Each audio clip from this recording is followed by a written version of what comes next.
Yo, yo, yo, what up, team? Evan here for grips.com. Been getting some requests for some live play videos, so I figured in the spirit of summertime, the upcoming Free Money Friday, that I'd screw around and play some tournaments. I'm going to be playing the $1 Hyper Turbo on PokerStars, which I think is actually a great tournament, and I'm going to go into why as the video progresses. And just to keep everyone's fix of action up, I'm also going to be playing six-handed Super Turbo, which is effectively a Hyper Turbo, on AAA Poker. So if at any point I bust out of the Hyper, and we definitely do not need a HUD that fancy for a Hyper, we'll just go with a tourney simple. Sounds good. Yeah, we'll just go with that, and we'll do the same for the other one. Yeah, if at any point I bust out of this Hyper, then I will just load up another one so that we can be two-tabling the whole time, unless, of course, I start to run really deep in the 180-man Hyper on Stars, at which point, of course, we'll start to pay attention. So, format. Hyper Turbos. Well, you start very shallow, and players are really bad at these limits. I've actually dabbled with a couple of these $1 180-man Hyper sit and goes, and I think they're pretty sweet. They pay 15% of the fields. Yeah, 15% of the field. But the play is bad the whole way through, and it's especially bad on the final table. So if you actually understand like when it's right to try to move up the payout structure versus when it's right to get involved in the action and when to gamble, you can probably make a lot of money playing these. And I think that this is probably actually the best way to build a starting roll. People are always asking me like, yo, Evan, I want to build my roll up. What's the best way to do it? What should I play? Small field, small stakes tournaments. Why? Why small field, small stakes tournaments? Well, tournaments tend to attract worse players on average than cash games, right? Because they're A, simpler, easy to play. Anyone can learn how to play a tournament. At least that's what we like to project out there. And B, there's a higher luck factor involved, so people can win tournaments even if they have less experience than they can in a cash game. They're more likely to come out of a tournament with a positive experience, or an extremely positive experience, than they are in a cash game where they're just going to get put into tons of tough spots. You get more all-ins, you get more excitement, and of course there's always that big payout up top, the dream that comes with tournaments. So they attract worse players. So that's the first advantage to tournaments over cash games. The other thing is why small fields? Well, we've talked a lot in tournaments how money is made in tournaments by making it to the top spots. Now, as payout structures get adjusted and flattened out a bit, it's not as much of a priority to make the top three, but making the final table and moving up is very important. So, to be able to realize that profitability, you need to be making it to the final table. You need to be making it to the top three. And it's way easier to do that in a small field tournament than it is in a large field tournament, right? If there's 8,000 people, how often are you going to make the final table? Even if you are 4 times as good as everyone else, compared to a field of 200 people, where everyone's of equal skill level. Someone do that math, throw it in the comments or something.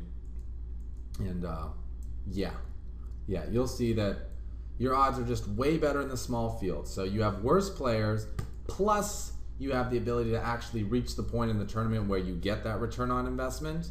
And that's why I think small field sit and goes, small field multi-table tournaments with small buy-ins and therefore weak players are a great way to go. Hopefully we can chop this pot here on the right.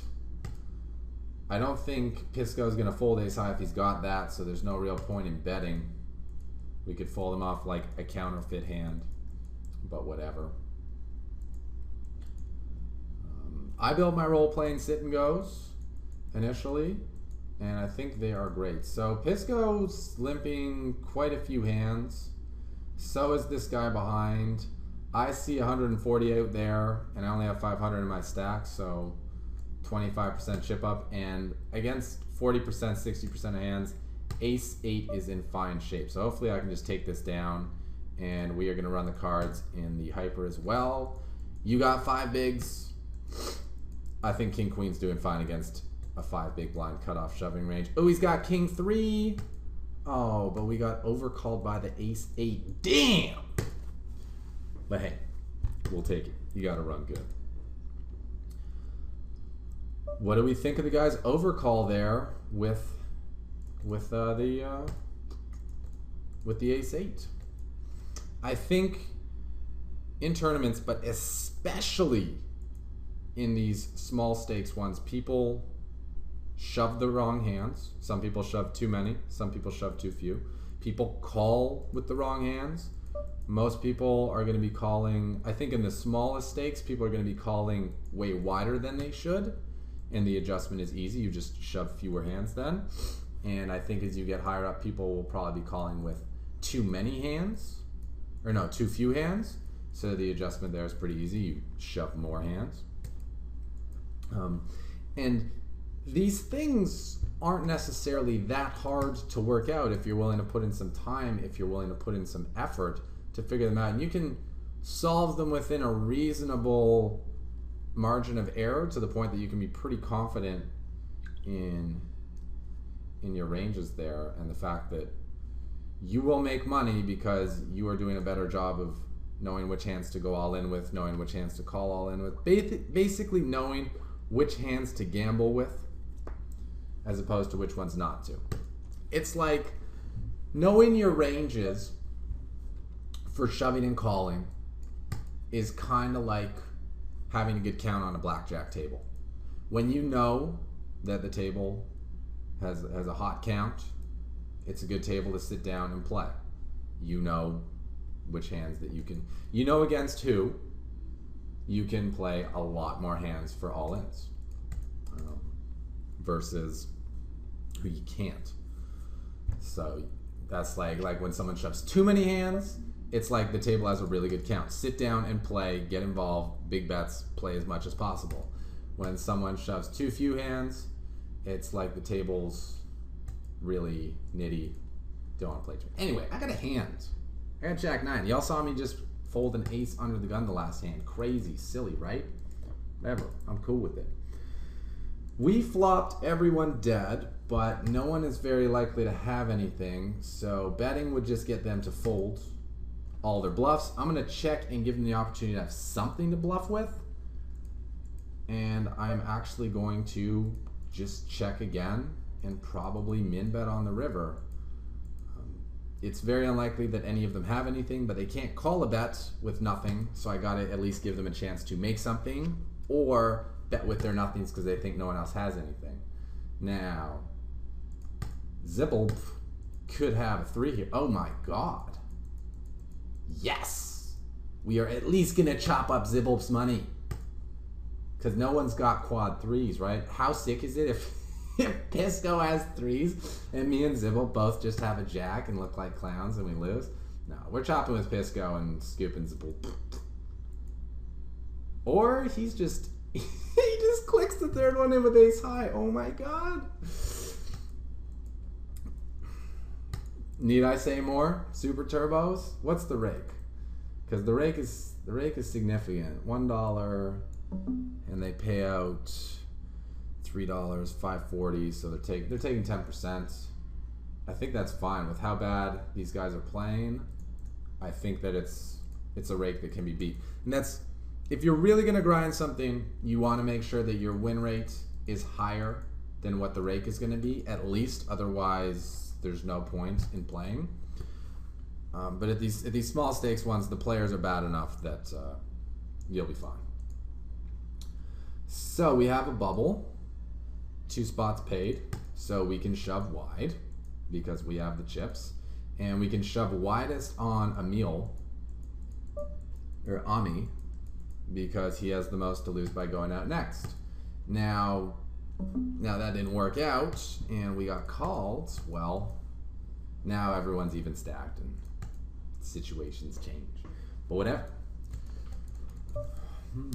There's no antes still. All right, I'm just gonna fold.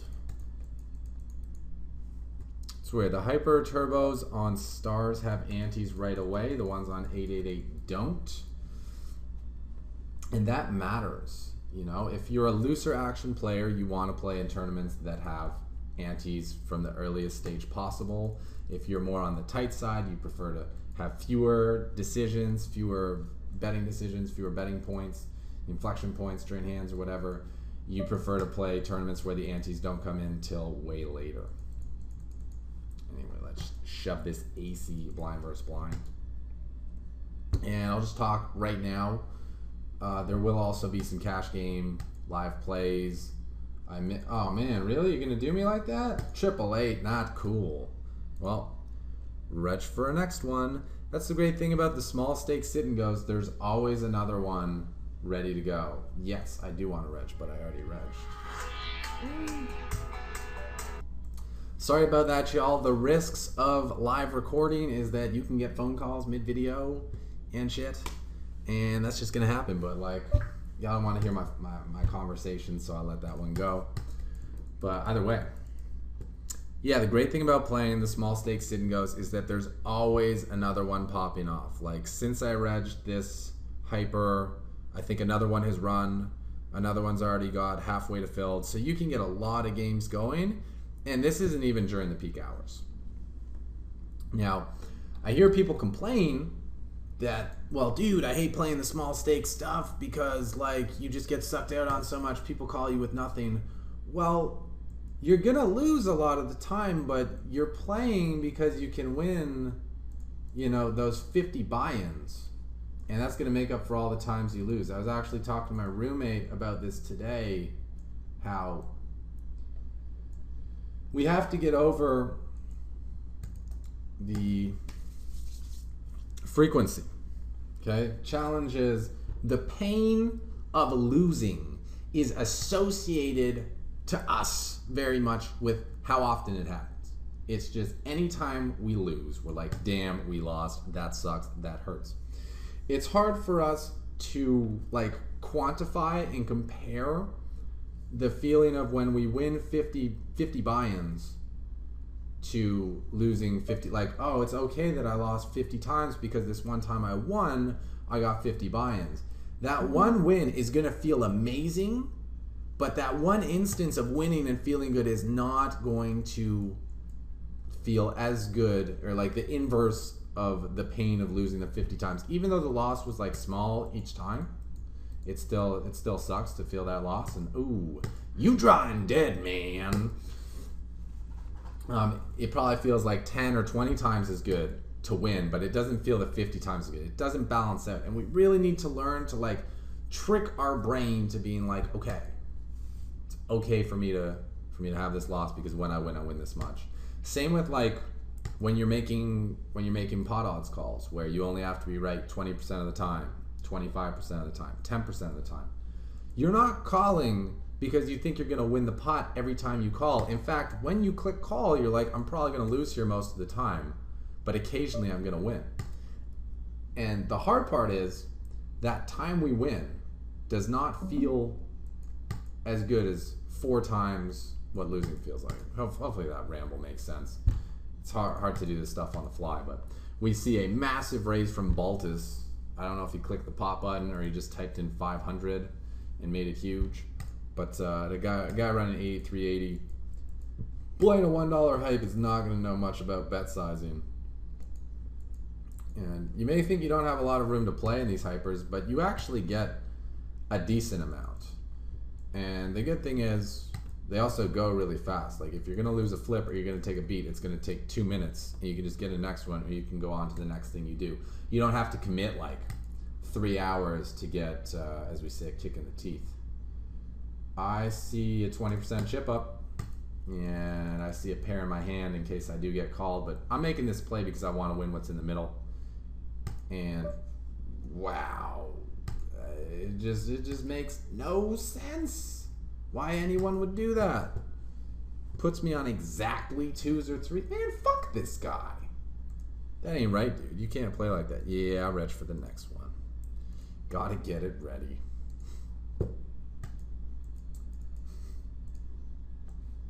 Unless, you know, I might be able to make a comeback with this 20 chips.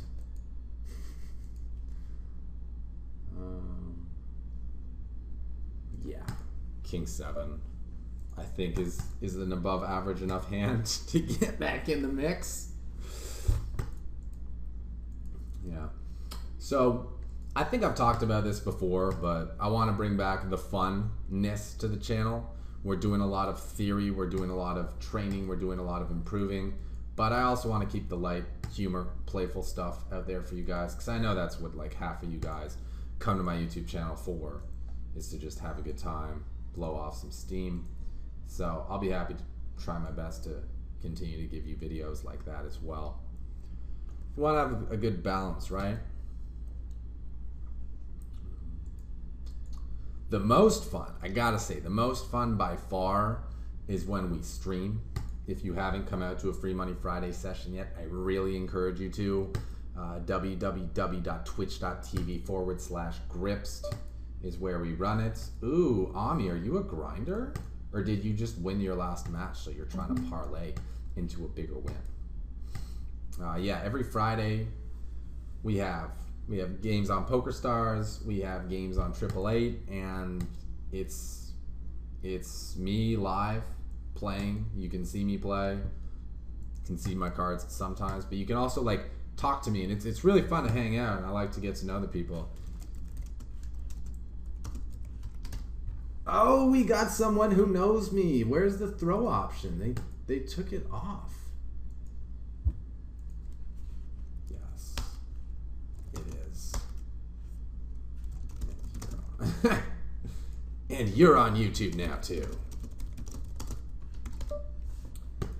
I think it'd be cool if one day we just had a battle sit and go where we take like the 6 top performing gripsters and we record a sit and go, or you know what, we should do a matrix style sit and go. Anyone ever play those matrix sit and goes on Full Tilt where you get like 4 tournaments that go at the same time against all the same players, and then you get like points based on how you finish? Wow, they have like every blind level in this thing. That's great.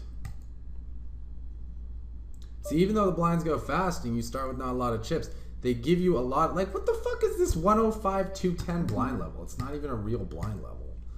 But they actually give you that level, so you get decent play. And they got a 225, 450, 175, 350.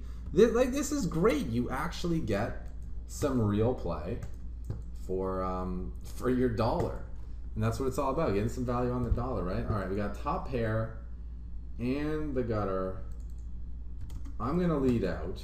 This hand is quite vulnerable. And we gotta, you know, gauge if anyone else is interested in this pot. Well, how many outs is it? If they're all good. 5, 6, 7, 9? 30? Nah. I'm not doing. You could be trapping. You could be just drawing to the gutter. Nah. Preserve. We gotta get that first place to make up for the other ones that happen.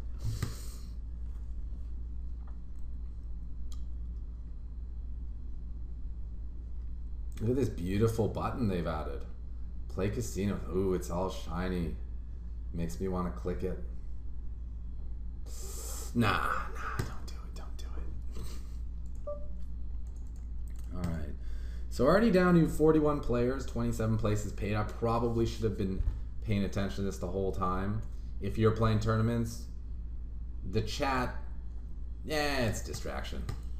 Keep the info tab up. It's good to know how many players are left, how close you are to the pay when the blinds are going up. It's really useful to know this stuff because it determines if you should be playing faster, playing slower, you know.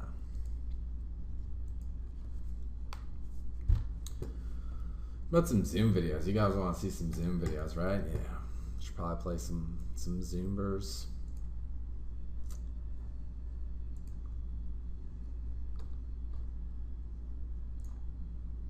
Oh wow, they got all kinds of stuff. Progressive KOs. Oh, ace queen. I think with 8 bigs, I'm just gonna go with the open jam.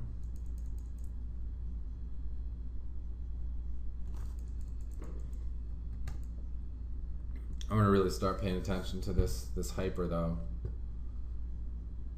Might even get all the other tables open.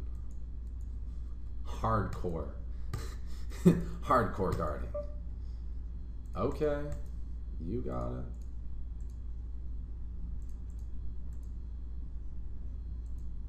Well, I got a piece of this flop. I'm definitely not just gonna fold for a single bet here. Try to get it to showdown. That's still a good price. But what are my odds? 5.5 to 1. I'm gonna guess 5 outs. Not enough. Oh, sinks break. You gotta be kidding me. That's not good for business. Oh well, make it more epic.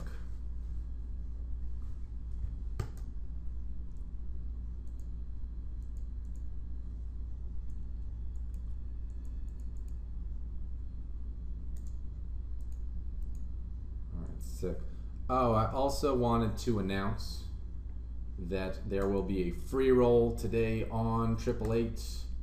I'm even going to show you guys how to register for it so you don't miss it. So, boom. Gripsed. Free Money Friday. Right here. Bam. $88 added to the prize pool. We're going to be running these every Friday for the next 11 or 12 weeks. So, Friday, 5 p.m. my time. I don't know what time it is your time. You can hop in, and for the ballers, there are 2 rebuys at $1 a piece if you like. But it's a free roll, 88 bucks given away every week. Come join us. It's something to do while you're watching the stream. Like if you got money online, you can play in the games that I'm streaming, so you can actually battle me live. But if you don't have money online, or you don't have a way to get money online, this is a way that you can still play while watching the stream and get to practice your skills while, you know, learning strategy. Because it's all about being able to apply what you're learning as you're learning it, rather than simply trying to just load your brain full of information and never actually applying it. Because if you don't apply it, if you don't put it in a play, you don't refine it, you don't process it, and it just kind of sits there on the surface. It's kind of like your cup. You know the whole thing about, like, if your cup is full, it's always going to overflow. Applying the knowledge is kind of like putting a sponge in the bottom of the cup, which will absorb some of the water. Every time you put some reps in there, applying what you've learned, you absorb some of that knowledge and give yourself more room for more water to go into your cup. If you never process it, if you never absorb it, you've only got so much room. And if all you do is work, process, you're going to absorb all the water and then have nothing new to take in. So it's always good to stimulate yourself with some new information here and there, but to balance it in with theory and practice. I know I've gone through spurts where I definitely did way too much theory and nowhere near enough practice. And I'd forget a ton of stuff. And I've gone through spurts where I did way too much practice and not enough theory, where the game was getting ahead of me, other players were getting ahead of me, because I wasn't developing as a player. I was a fine player, I was competitive, but I was becoming less and less competitive. How the fuck did that not get all in pre-flop? I was getting less and less competitive every day because other people were exposing themselves to new information, new ways of thinking, new ways of playing the game, and yeah, then trying to apply that info on the felt to counter the popular strategies. Damn, we getting short, man. We gotta get in there and gamble soon. And I really want slow growth to win, because otherwise I'm the big blind next hand. I just wanted one more hand, man. Does he have side pot? Oh, fuck. I guess I'm the BB. BB is me. A key. Yeah. No free flops, bro. This is going in. Yes! I got you crushed, man. Especially on that river. Especially on that river. Yes! We back. What did you use all 25K for? Some bills. This guy's asking about my main event score. As we get in there. Oh no!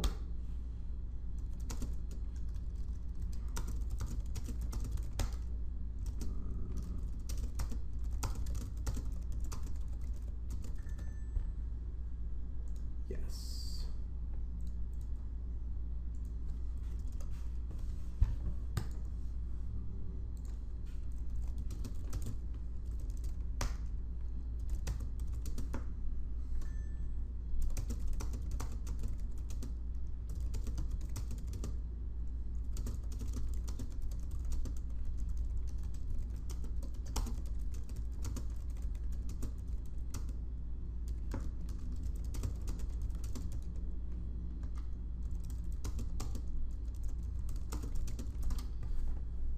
Actually, fuck Reg in the next one. Where did I go?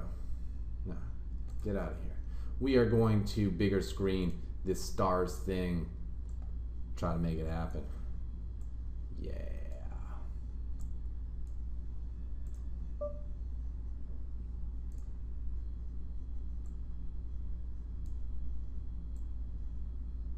Sorry for the hoodness of this video, by the way. I just finished recording this week's MTT series, which I think you'll really enjoy, but I was just in like a video making mood, and I was just like, all right, I got 30 minutes to kill. What can I do in the meantime? Let's make one for all the micro guys out there, one for all the small stakes guys looking to build a roll. Some of you probably play this stuff. I wouldn't be surprised if I run into a Grips avatar at some point. All right, so we're down to the final 4 tables, so we're gonna do sweat mode. Pay attention to all that is going on. Because in 9 spots, we're getting that money, and that's going to be pretty good for our bottom line. So you should be doing this anytime you get really deep in a tournament. Pull up the other tables, pay attention to what's going on them, so you can be aware of exactly how many players are left in the field, what all the stack size are looking like, and also just so you can get reads on your opponents. If you see someone doing crazy shit on another table, well, he's still probably going to continue to do crazy shit when he gets to your table or when you get moved over there. And it's so much better to have any sort of reads than to have no reads whatsoever. So this pays. Literally, it pays. And like, you know, it's still a 9-handed table. How often do you get involved in the action? Not a ton. So you might as well have something to do in between hands. You're paying attention to what's happening on your own table, obviously. But you also, you know, can pay attention to what's happening on the other tables. And this King Jack is a strong enough hand. We got it. We got to get it in. Just try to take down them blinds. Yes. Successful. And thank God for this 175, 350 level, or we would be hella short real fast. So how many off? 1, 2, 3, 4, 5 players away from the money. And we got some players sitting out on the other tables. 1 player sitting out, 2 players, 3, 4 players sitting out. I mean, this is important shit, right? Very important shit. And again, that's where the value is there. People are like, oh, like the variance is so high and like the rake's too big because it's a hyper turbo. You got people sitting out, you got people playing terribly, and people who just have no idea how to play final tables, no idea how to play shorthanded, no idea how to play bubbles, no idea how to play from the blinds, no idea how to adjust from different positions, like no idea how to do so much stuff, and you can win $50 from $1. That's just like, I mean, that's quite high. For any of you aspiring tourney guys out there, try some of these. These things, they take 52 minutes to an hour. If you do it during peak times, you can get a bunch going at the same time. You can play a lot of these tables at the same time and get a lot of them in. And the more that you can get in, the more likely you will be to be able to overcome the variance associated with playing shallow stack poker and see a true win rate, actually see some results. So I think we're on the literal bubble now. 7s beat 7s here. We're in the money, but that's pretty unlikely. And hand for hand. Cool.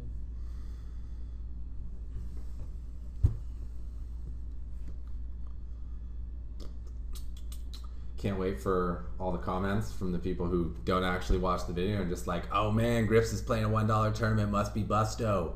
Went through that WSOP main event money real fast. Oh no, them blinds, it's not a big deal. I'm cool with 6 big blinds. I'm cool with 5 big blinds. Comfort zone, baby. The wider your comfort zone, the more situations you will be able to get into. The more potentially positive situations you will be able to get yourself into. That's a pretty good price we're getting. I think if it folds around, I'm probably gonna call 3-1. And now I'm getting even better odds. I'm getting really good odds. Let's see, but if I call and lose, I'm down to like 3 bigs, I don't have fold equity, whereas if I fold 5 big blinds, I still fold equity. I'm gonna fold. Because I want to maintain my slight bit of fold equity. If I was gonna have no fold equity either way though, I would probably just take the odds and try to see that miraculousness with the 5-8 suited. A lot easier to call when I know I'm seeing all 5 cards than when I'm potentially only seeing 3, like in this spot. And we just got paid. So now the question is, how much can we get paid? How high can we take that up? Let's pull the payout structures up because that's what everyone wants to see. How much money can I win, man? I just want to be rich. Can I do it playing poker tournaments? Of course you can. You can do it doing just about anything, as long as you do that thing well and you make an effort to be great at that thing, or to give value through that thing, whatever it is.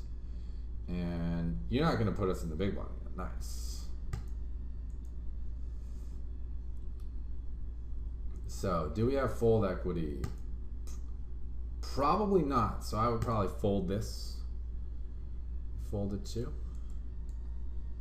And we're still in the middle of pack 2, which is cool, because where are these non-existent pay jumps? Half a buy-in if we make it to the final 18, a full buy-in if we make it to the final 9. So there's very little to be gained. There's very little benefit difference in finishing 27th to 10th.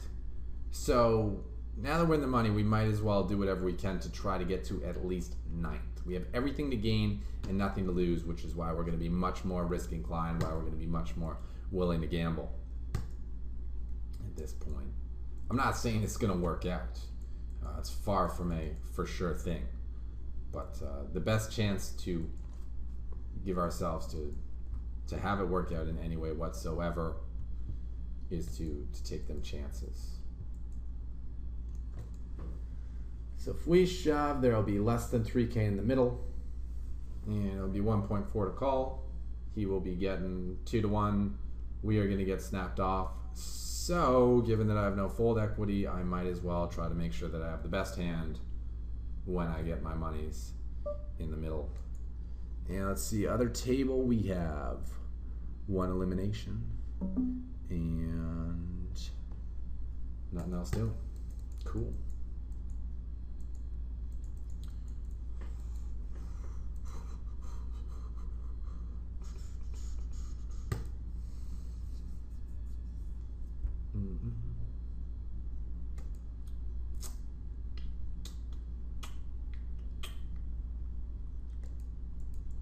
All right. 3.5 BBs. Let's show them how it's done. This is a hand that is really good at sucking out. So I'm definitely going to run it with the QJSS. Remember, this is the stage of the tournament where we want to gamble, and when you have a hand that's going to be able to win, 50% of the time, it's great. Or you can just get the steal through from the dude who had half his chips committed in the big blind and win that pot 100% of the time. We just like doubled up almost. We increased our stack 35% with no showdown. That is fucking insane. And that is a massive mistake by this Adam guy. Again, there's value here. There's lots of value here. If you can overcome. Look at this guy just folded again. He had half his chips in twice and he folded both times. Ooh, blind's going up soon. Better play fast. Yeah, it's all about disassociating from the fact that like getting sucked out or losing a tournament, losing a trial as we call it, is not a big deal when the amount of units lost is singular versus when you win a trial, the amount of units won can be a lot. You have to wrap your head around that concept, be at peace with that concept, and then it's fine. Because then you're not going to get frustrated when you take a beat, when you get sucked out, because first off, you'll realize you weren't that huge a favorite to begin with, and secondly, you realize, well, it's not really a huge deal when I lose one buy-in, because the upside potential of winning a bunch of buy-ins is so huge. So we're probably in bad shape against the limper for one big blind, but I think we're doing fine against the button shovers range. So let's get in there and gamble it up, and we need a blue card that is not a jack, and that is a full house for him, and a good game for us. So the guy didn't call off in the big blind when he had half his chips out there. He didn't call off in the small blind when, again, he had half his chips out there. But he put in the 82 with the queen high, the no fold equity. Anyway, we played for a good pot here, 6,700, 6,200, which would have been good for, fifth place chips with 21 players remaining. And 5th out of 21, I think we could take that to the final table. So let's just say that we win this pot half the time, right? Half the time when we lose, we just get our dollar, so our gain is nothing. But the other half the time that we win, we're going to get at least $2 because we're probably going to make the final table. And let's assume that we can finish, 5th on average, because we'll be 5th of 20 and we think we're a better player than these guys, that we can work it. So half the time we'll say we lose a buy-in. Although since we're already in the money, we really lose nothing. We lose the potential upside. We don't get the potential upside, but we don't really lose anything by busting out here. So it's interesting. If it was before the money, we're losing a unit, but once we're in the money, we're really losing nothing. It's really interesting. But when we win, on average, we'll get, 9 buy-ins. So for the sake of argument, we lose 1. And for the sake of argument, when we win, we gain 9. So if you average that out, the net is like +5 for taking that spot. So yeah, oh man, it's a 60-40. We're going to lose sometimes. But that's the beauty of internet poker. If I didn't have somewhere to be right now, I could just click register, fire up another one, or I might have already been playing one on the side. So, try them out for fun and see if you can actually hit some scores. If you have a really small roll, like under $20, play these. Play these $1, 180 man, hyper turbos. They also have ones that are 2 cents, but what are these? 2 cents? No. 2 cents, 900 person tournament, hyper turbo. I guess if you have a super micro roll, you can play those too. But these $1 180-man hypers are quite good, and the small turbos are great too. 45-man, 48-man, 90-man, 180-man, 360-man. They're great. Give them a go. It's a lot easier for you to realize some of your expectation and some of your payout by playing these smaller field ones than it is playing the bigs. The bigs are tempting, like the big 4, the big 2, the big 11, the big 22 or whatever, because the payout is so high. You look at the tournament and you see on the scoreboard, holy shit, look at how much I could turn $4 into 8K, or I could turn $10 into 10K. That's amazing. It's gonna happen so rarely that if you're on a delicate bankroll, if you're on a bankroll where you're just building it up, you're much more likely to bust yourself before you get the big score, because you have to play so many trials before you're likely to hit it. Whereas in these smaller field ones, the variance is much smaller. You're going to make it deep more often. You're going to be able to close more often. And you're also going to improve your ability to close because you're going to have more experience with the closing stages of the tournament. So for all the people who are asking about how to build up a bankroll, I would encourage you to play these tournaments or something similar on other sites, you know, tournaments with 200 players or less, fast structures, so you don't feel like you spent too much time. Because I know that the big thing when we lose the flip is we're like, fuck man, I just lost like 3 hours of my life. I could have been doing something else for those 3 hours. That's where hypers and turbos are great. You don't have that same amount of time committed that you lost, so you don't feel robbed as much. You know, it just is what it is. So yeah, try these out. They're a lot of fun. They go really quick. They're a great way to build a bankroll, and they are a fantastic way to practice getting deep and working on the closing stages of tournaments. And the more experience you have with that, the more comfort you have with that, then the better it is to play stuff like the big 4, the big 8, the big 11, because if you do get deep, now you are going to have more confidence in your play, and you will be more likely to capitalize on that opportunity.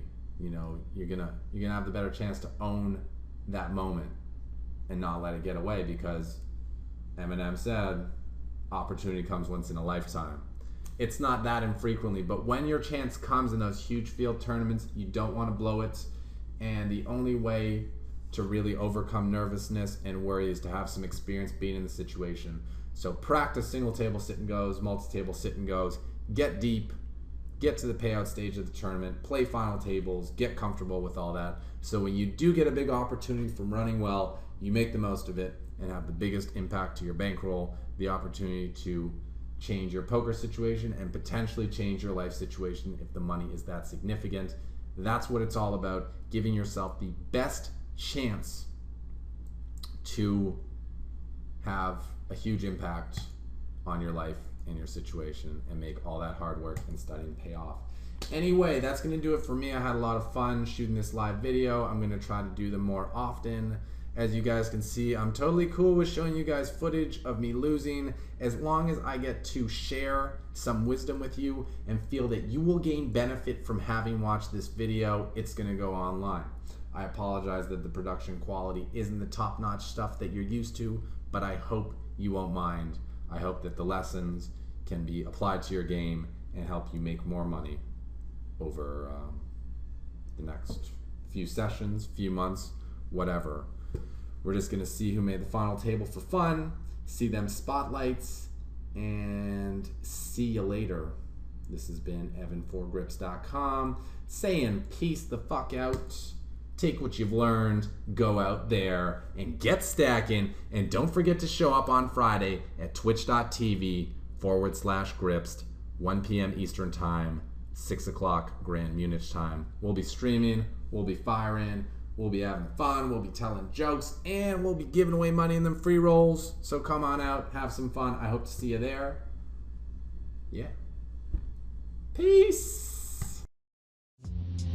Yeah, we get it stacking. Grips.com, tell you how to get it stacking. The flops I be smashing, the pots I be blasting. Grips.com, tell you how to get it stacking. When the main event, man, that could never happen. The Grips.com, tell you how to get it stacking. Now you're picking up traction, getting action. Grips.com, tell you how to get it stacking. Stack it up, cash it in, damn I win again. Many friends come on the internet. Better yet, I flop the turn and take a chance upon the river. I'll bluff you with the 7-2 offsuit. Whatever's clever, call you all in while your chip stacks falling. Better believe the dealer, cause the game just started. Don't know the rules, you bet it all and then you risk it. If you wanna learn it, you should go online and hit up Gripsit.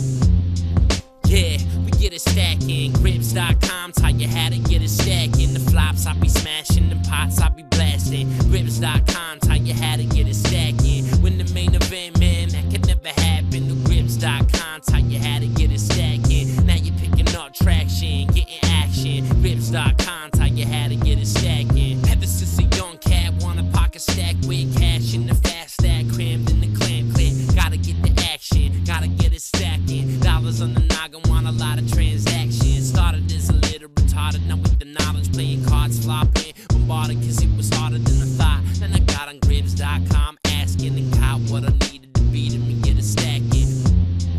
Yeah, we get it stacking. Grips.com, tell you how to get it stacking. The flops I be smashing, the pots I be blasting. Grips.com, tell you how to get it stacking. When the main event, man, that could never happen. The Grips.com, tell you how to get it stacking. Now you're picking up traction, getting action. Grips.com, tell you how to get it stacking. Yeah, we get it stacking. Grips.com, tell you how to get it stacking. The flops I be smashing, the pots I be blasting. Grips.com, tell you how to get it stacking. When the main event, man, that could never happen. The Grips.com, tell you how to get stacking. Now you're picking up traction, getting action. Grips.com, tell you how to get it stacking.